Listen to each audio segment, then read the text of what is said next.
अपने मन पर काबू कर पाना बहुत कठिन है, मगर अपने मन पर काबू पा लिया तो सब कुछ पर काबू पाया जा सकता है। आज की इस कहानी में गौतम बुद्ध ने एक ऐसा मंत्र बताया है जिसे जान लेने के बाद आप किसी के भी मन को काबू कर सकते हैं। कहानी शुरू करने से पहले अगर आपने हमारे चैनल को सब्सक्राइब ना किया हो तो सब्सक्राइब कर लें और कमेंट में हमें ज़रूर बताएं कि आपको इस कहानी से क्या सीख मिली। वीडियो के अंत तक बने रहें क्योंकि आज आपको गौतम बुद्ध का एक ऐसा मंत्र प्राप्त होगा जिससे आपका जीवन बदल जाएगा। बुद्ध के हजारों शिष्य थे। जब उनका एक शिष्य बुद्धत्व को प्राप्त हो जाता है, वो उसे किसी एक दिशा में भेजकर वहां के लोगों को जागरूक करने व ज्ञान देने के लिए जाने की आज्ञा देते हैं।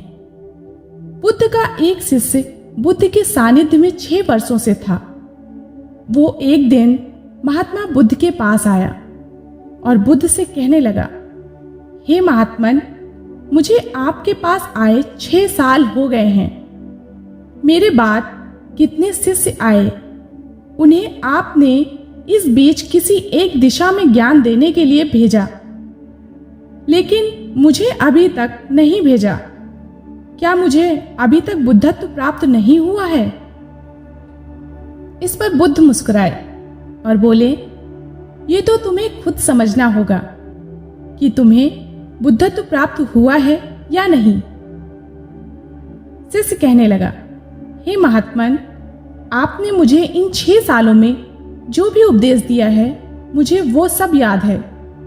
आपकी बताई एक एक बात मुझे याद है। आप मुझसे कुछ भी पूछ सकते हैं, मैं आपको हर उत्तर देने के लिए सक्षम हूं। आप मुझे एक मौका तो दें ताकि मैं किसी भी दिशा में जाकर लोगों को आपके ज्ञान के बारे में भी बता सकूं। गौतम बुद्ध ने कहा, ज्ञान की बातों को याद रखने से कुछ नहीं होता जब तक आप उसे अपने आचरण में न लाओ। जब तक आप किसी भी चीज को अपने आचरण में नहीं लाएंगे, तब तक आप दूसरों को ये नहीं कह सकते कि वो उसे अपने आचरण में लेके आए। शिष्य ने कहा कि जो भी हो, कृपया आप मुझे एक मौका दें। आप मुझ पर भरोसा रखें। मैं सभी को अपने ज्ञान से प्रभावित कर सकता हूं। मैं लोगों को ऐसी बातें बता सकता हूं जिससे उनके जीवन में शांति आएगी और वो शांतिपूर्ण अपना जीवन जी सकेंगे। शिष्य की बात सुनकर गौतम बुद्ध ने कहा, अभी तुम तैयार नहीं हो। जब तुम तैयार होगे, मैं खुद तुम्हें सही मार्ग पर जाने के लिए कहूंगा। शिष्य ने फिर कहा, क्यों महात्मन, आपने मुझे इन 6 वर्षों में इतना भी ज्ञान नहीं दिया जिससे मैं लोगों को प्रभावित कर सकूं। इतना सब सुनकर गौतम बुद्ध ने कहा, ठीक है, तुम पूर्व दिशा की तरफ जाओ। वहां तुम्हें एक गांव मिलेगा। वहां से तुम भिक्षा मांग कर लाओ और वहां के लोगों को अपने ज्ञान से मदद करना। कल सुबह तुम वहां अकेले जाना और शाम को आकर मुझे बताना तुमने कैसे वहां के लोगों की मदद की। वो शिष्य ये सुनकर बेहद खुश हो गया और बुद्ध का आशीर्वाद लेकर चला गया। वो रात भर ज्ञान समेटता रहा।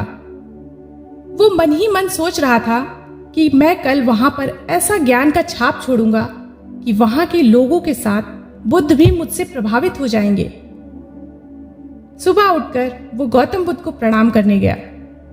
उन्हें प्रणाम कर वो पूर्व दिशा की ओर निकल गया।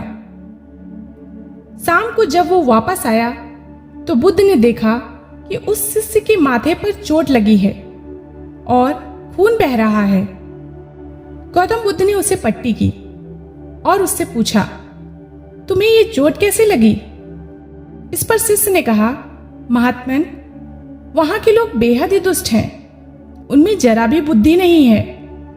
मैं उस गांव में भिक्षा लेने गया, पर किसी ने मुझे भिक्षा ही नहीं दी। सब मुझे गालियां दे रहे थे, परंतु एक व्यक्ति ने मुझे भिक्षा तो दी, लेकिन नीचे फेंक कर और कहा, इसे उठा लो। मैंने उन्हें काफी समझाया, लेकिन वो मेरी बात सुनने को तैयार ही नहीं थे। उल्टा उन्होंने मेरे साथ हाथापाई की, जिससे मुझे चोट लग गई है। महात्मन, आप मुझे दूसरी जगह भेजें जहां के लोगों में बुद्धि हो, इस तरह के ना हो। बुद्ध शिष्य की बात सुनकर मुस्कुराए और बोले, बोलो शिष्य, अगर तुम्हें दूसरे गांव में भी ऐसे ही लोग मिले तब तुम क्या करोगे? इस पर शिष्य ने कहा, हे महात्मन, ऐसे लोगों को कोई ज्ञान नहीं दे सकता। वो लोग अज्ञानी हैं, उन्हें कौन समझाएगा? शिष्य की बात सुनकर गौतम बुद्ध ने कहा कि वो लोग अज्ञानी नहीं बल्कि ज्ञानी ही हैं। उनके पास बहुत बुद्धि है, परंतु उनके पास खुद का ज्ञान है। अब अगर तुम किसी दूसरे के ज्ञान को चोट पहुंचाओगे तो वो कुछ तो कहेंगे ही। तुम्हें ऐसे लोग हर जगह मिलेंगे, तब तुम अपना ज्ञान उन्हें कैसे दोगे? बुद्ध ने शिष्य को कहा कि आज तुम आराम करो, कल शाम को मेरे पास आना। वो शिष्य गौतम बुद्ध को प्रणाम करके चला गया। अगले शाम जब वो गौतम बुद्ध के पास आया तब वहां एक और बुद्ध के शिष्य मौजूद थे। उनके हाथ में चोट लगी हुई थी। गौतम बुद्ध ने उस शिष्य के हाथ पर चोट देखकर उस पर पट्टी की और उससे पूछा कि तुम्हें ये चोट कैसे लगी? इस पर दूसरे शिष्य ने कहा, बुद्ध, आपने पूर्व के गांव में मुझे जाने के लिए कहा था, वहीं मुझे ये चोट लगी। इस पर गौतम बुद्ध ने फिर से पूछा कि वहां तुम्हारे साथ क्या क्या हुआ, तुम मुझे बताओ। उस दूसरे शिष्य ने कहा, हे महात्मन, वहां पर मैंने सबसे भिक्षा मांगी, लेकिन किसी ने मुझे भिक्षा नहीं दी। एक व्यक्ति जिसने भिक्षा दी भी तो उसने भी वो मुझे जमीन पर फेंक कर दी और कहा, उसे उठा लो। मैंने चुपचाप उसे उठाकर अपने पात्र में रख लिया और उसे कल्याण का आशीर्वाद दिया। तब उस व्यक्ति ने मुझसे कहा कि आप बड़े ही अजीब व्यक्ति हैं। मैं आपका अपमान कर रहा हूं और आप मुझे आशीर्वाद दे रहे हैं। मैंने उनसे कहा कि आप दानी हैं, आपने मुझे दान दिया है, इसलिए मैं आपको आशीर्वाद दे रहा हूं। फिर वहां से मैं आगे गया तो कुछ लोगों ने मुझे वहां से जाने के लिए कहा। उन्होंने कुछ मुझे अपशब्द कहे और मुझ पर पत्थर फेंके, जिससे मुझे चोट लग गई। जब मैं वापस आ रहा था तब मैंने एक माँ को रोते देखा। वो अपने बीमार बच्चे को लेकर चिंतित थी। मैं तुरंत जंगल से जाकर उसके लिए जड़ी बूटी ले आया, लेकिन वहां के लोग मुझे उस जड़ी बूटी को देने नहीं दे रहे थे। फिर मैंने उनसे विनती की कि वो मुझे उस बच्चे का इलाज करने दें। उसके बाद वो जैसा कहेंगे मैं ठीक वैसा ही करूंगा। फिर जिस व्यक्ति ने मुझे भिक्षा दी थी उसने गांव वालों को समझाया। तब उन्होंने मुझे उस बच्चे को जड़ी बूटी लगाने दी। उसके बाद वो बच्चा पूर्णतः ठीक हो गया। फिर गांव वालों ने मुझसे अपने किए गए अभद्र व्यवहार के लिए क्षमा मांगी और मुझे धन्यवाद कहा। फिर मैं वहां से वापस आ गया। महात्मन, मेरी आपसे एक विनती है। उस गांव के लोग बहुत भोले भाले हैं।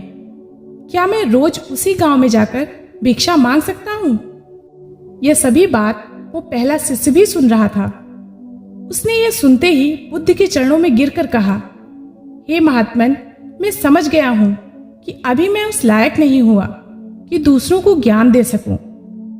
इस पर गौतम बुद्ध ने उस शिष्य को समझाया, हमें बाहर वैसे ही लोग दिखाई देते हैं जैसे हम भीतर से होते हैं। जब तक हम स्वयं को नहीं बदलते तब तक हम किसी को भी नहीं बदल सकते। खुद में परिवर्तन बेहद जरूरी है। कोई भी बात बताने से पहले उसे आचरण में लाना बेहद जरूरी है, क्योंकि आचरण में लाई हुई चीज को बताना, समझाना बेहद आसान होता है और उसे लोग बेहद आसानी से समझ पाते हैं। दोस्तों, आपने क्या सीखा इस कहानी से? कमेंट करके जरूर बताएं और वीडियो अच्छी लगी हो तो लाइक करें और चैनल को सब्सक्राइब करना ना भूलें।